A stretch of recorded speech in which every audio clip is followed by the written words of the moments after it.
ତା ଛଡ଼ା ତା ଛଡ଼ା ଚୈତନ୍ୟ ଚରିତାମୃତ ଓ ଭାଗବତ ଆଦି ଗ୍ରନ୍ଥ ପଢ଼ି ବ୍ରାହ୍ମଣୀ ଶ୍ରୀ ଚୈତନ୍ୟ ଓ ନିତ୍ୟାନନ୍ଦଙ୍କ ସମ୍ବନ୍ଧରେ ଯେଉଁ ସବୁ ତଥ୍ୟ ଜାଣିଥିଲେ ସେଥିସହ ଠାକୁରଙ୍କର ଉପସ୍ଥିତ ଆଚାର ବ୍ୟବହାର ଓ ଅଲୌକିକ ପ୍ରତ୍ୟକ୍ଷାଦି ମିଳାଇ ସେ ବହୁ ସୌମ୍ୟ ସଦୃଶ ମଧ୍ୟ ଲକ୍ଷ୍ୟ କରିପାରିଲେ। ସେ ଆହୁରି ମଧ୍ୟ ଲକ୍ଷ୍ୟ କଲେ ଯେ ଶ୍ରୀ ଚୈତନ୍ୟ ଯେପରି ଭାବାବେଶରେ ଅପରକୁ ସ୍ପର୍ଶ କଲା ମାତ୍ରେ ତା ଭିତରେ ଧର୍ମଭାବ ଉଦ୍ଦୀପିତ ହୋଇଯାଉଥିଲା, ଠାକୁର ମଧ୍ୟ ସେହି ଅଦ୍ଭୁତ ଶକ୍ତି ଉଦ୍ଦୀପକ ଶକ୍ତିର ଅଧିକାରୀ।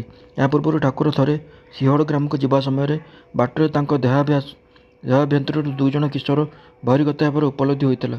ଏ ଅପୂର୍ବ କଥା ଶୁଣି ଭୈରବୀ ବ୍ରାହ୍ମଣୀଙ୍କ ମନରେ ଠାକୁରଙ୍କ ପ୍ରତି ମୀମାଂସା ଦୃଢ଼ୀଭୂତ ହୋଇଗଲା ଏବଂ ସେ କହିଲେ, ଏଥର ନିତ୍ୟାନନ୍ଦଙ୍କ ଖୋଳରେ ଚୈତନ୍ୟଙ୍କର ଆବିର୍ଭାବ ହୋଇଛି। ଦିନେ ବ୍ରାହ୍ମଣୀ ମଥୁରାନାଥଙ୍କୁ କହିଲେ, ଆପଣ ଭଲ ଭଲ ଶାସ୍ତ୍ରଜ୍ଞ ବ୍ରାହ୍ମଣମାନଙ୍କୁ ସମବେତ କରନ୍ତୁ, ମୁଁ ସେମାନଙ୍କ ଆଗରେ ମୋ କଥା ପ୍ରମାଣିତ କରିବି। ଠାକୁର ମଧ୍ୟ ପିଲାଟିଏ ଭଳି ମଥୁରାବାବୁଙ୍କ ପାଖରେ ଅଳି କଲେ।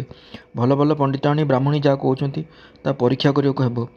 ଏକଥା ଶୁଣି ମଥୁରାନାଥ ମଧ୍ୟ କେତେକାଂଶରେ କୌତୂହଳବଶତଃ ଓ କେତେକାଂଶରେ ଠାକୁରଙ୍କ ପ୍ରତି ପ୍ରେମବଶତଃ ପଣ୍ଡିତ ସଭା ଆହ୍ୱାନ କରିବାକୁ ସମ୍ମତ ହେଲେ। କଲିକତାର ପଣ୍ଡିତ ମହଲରେ ସେତେବେଳେ ବୈଷ୍ଣବଚରଣଙ୍କର ଖୁବ୍ ପ୍ରତିପତ୍ତି ଥିଲା। କିଛିଦିନ ପରେ ବୈଷ୍ଣବଚରଣ ନିମନ୍ତ୍ରିତ ହୋଇ ଦକ୍ଷିଣେଶ୍ୱରରୁ ଆସି ଉପସ୍ଥିତ ହେଲେ। ତାଙ୍କ ସଙ୍ଗେ କେତେଜଣ ଭକ୍ତ ସାଧକ ଓ ପଣ୍ଡିତ ମଧ୍ୟ ଆସିଥିଲେ।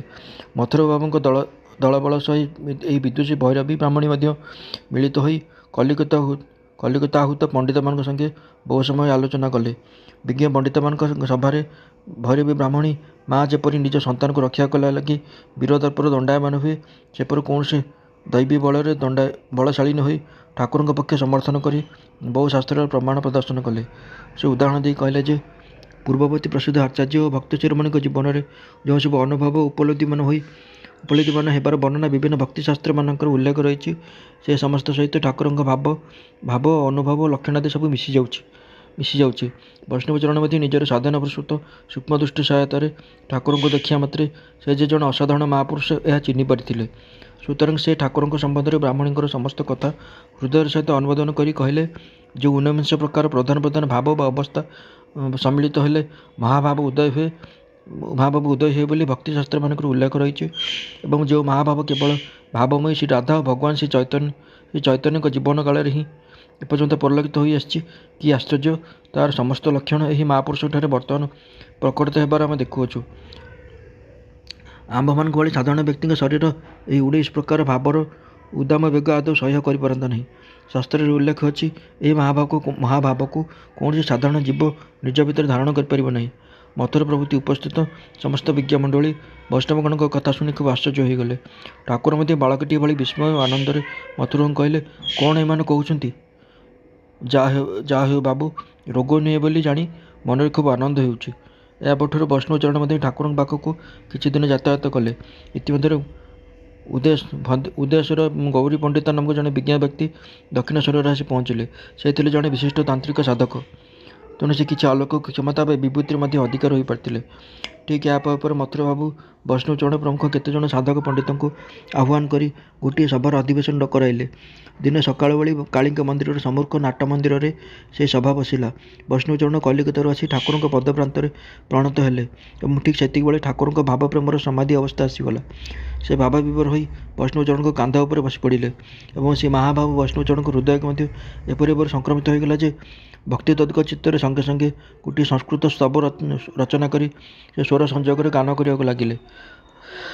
ସଭାକାର୍ଯ୍ୟ ଯେତେବେଳେ ଆରମ୍ଭ ହେଲା, ଗୌରୀ ପ୍ରଥମେ ଠାକୁରଙ୍କୁ ଦେଖାଇ କହି ଉଠିଲେ, ଠାକୁର ସେତେବେଳେ ପଣ୍ଡିତଜୀଙ୍କୁ ଏଭଳି କୃପା କଲେଣି, ସେତେବେଳେ ଆଜି ମୁଁ ତାଙ୍କ ସଙ୍ଗେ ବାଦବିବାଦରେ ପ୍ରବୃତ୍ତ ହେବେ ନାହିଁ।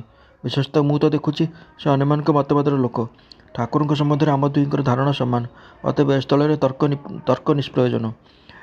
ଏହାପରେ କିଛି ସମୟ ଶାସ୍ତ୍ରୀୟ ଓ ଅନ୍ୟାନ୍ୟ କଥାବାର୍ତ୍ତା ପରେ ସେଦିନର ସଭାକାର୍ଯ୍ୟ ସମାପ୍ତ ହେଲା। ଏ ଘଟଣାର କିଛି ଦିନ ପରେ ଦିନେ ଠାକୁର ଗୌରୀ ପଣ୍ଡିତଙ୍କୁ ପରୀକ୍ଷା କରିବା ଲାଗି ତାଙ୍କୁ ପଚାରିଲେ, ଆଚ୍ଛା ବୈଷ୍ଣବଚରଣ, ନିଜ ଶରୀରକୁ ଦେଖାଇ ଏହାକୁ ଅବତାର ବୋଲି କହୁଛି, ଏହା କ'ଣ ହୋଇପାରେ? ତୁମର କ'ଣ ବୋଧ ହୁଏ? ଗୌରୀ ପଣ୍ଡିତ ଏକଥା ଶୁଣି ଗମ୍ଭୀର ଭାବରେ ଉତ୍ତର ଦେଲେ, ବୈଷ୍ଣବଚରଣ ଆପଣଙ୍କୁ ଅବତାର କହେ? ତାହେଲେ ତ ସେ ଛୋଟ କରି କହିଲା, ମୋର ଧାରଣା ଯାହାଙ୍କ ଅଂଶରୁ ଯୁଗେ ଯୁଗେ ଅବତାରମାନେ ଲୋକକଲ୍ୟାଣ ସାଧନ ନିମିତ୍ତ ଜଗତରେ ଅବତୀର୍ଣ୍ଣ ହୋଇଥାନ୍ତି, ଯାହାଙ୍କ ଶକ୍ତିରେ ସେମାନେ ଏହି କାର୍ଯ୍ୟ ସାଧନ କରନ୍ତି, ଆପଣ ହେଉଛନ୍ତି ସ୍ୱୟଂ ସେହି। ଠାକୁର ଏକଥା ଶୁଣି ହସି ହସି କହିଲେ, ଆରେ ବାପରେ, ତୁମେ ଯେ ତାକୁ ମଧ୍ୟ ବଳିଗଲ। କାହିଁକି ଏପରି କହୁଛ କହିଲ ଦେଖି? ମୋଠାରେ ଏପରି କ'ଣ ଦେଖିଛ କହିଲ ଦେଖି? ଗୌରୀ ପଣ୍ଡିତ କହିଲେ, ଶାସ୍ତ୍ର ପ୍ରମାଣ ଅନୁସାରେ ଓ ନିଜ ପ୍ରାଣର ଅନୁଭବରୁ ଏପରି କହୁଛି। ଏ ବିଷୟରେ ଯଦି କେହି ବିରୁଦ୍ଧ ପକ୍ଷୀ ଆଚରଣ କରି ମୋ ସହିତ ବାଦରେ ପ୍ରବୃତ୍ତ ହୁଏ, ତାହେଲେ ମୁଁ ମୋର ଧାରଣା ପ୍ରମାଣ କରିବାକୁ ପ୍ରସ୍ତୁତ ଅଛି।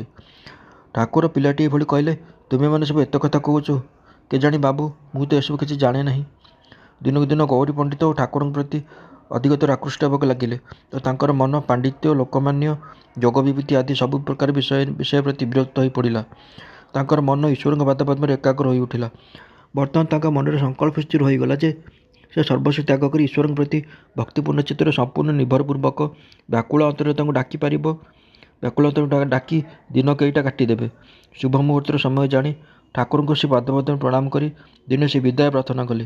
ଠାକୁର କହିଲେ, ସେ କ'ଣ ଗୌରୀ, ହଠାତ୍ ବିଦାୟ ନେବ କାହିଁକି? କୁଆଡ଼େ ଯିବ? ଗୌରୀ ପଣ୍ଡିତ ହାତ ଯୋଡ଼ି ଉତ୍ତର ଦେଲେ, ଆଶୀର୍ବାଦ କରନ୍ତୁ, ଯେପରି ଅଭୀଷ୍ଟ ସିଦ୍ଧ ହୁଏ, ଈଶ୍ୱରଙ୍କୁ ଲାଭ ନ କରି ଆଉ ଯେପରି ସଂସାରକୁ ନ ଫେରେ। ଶୁଣାଯାଏ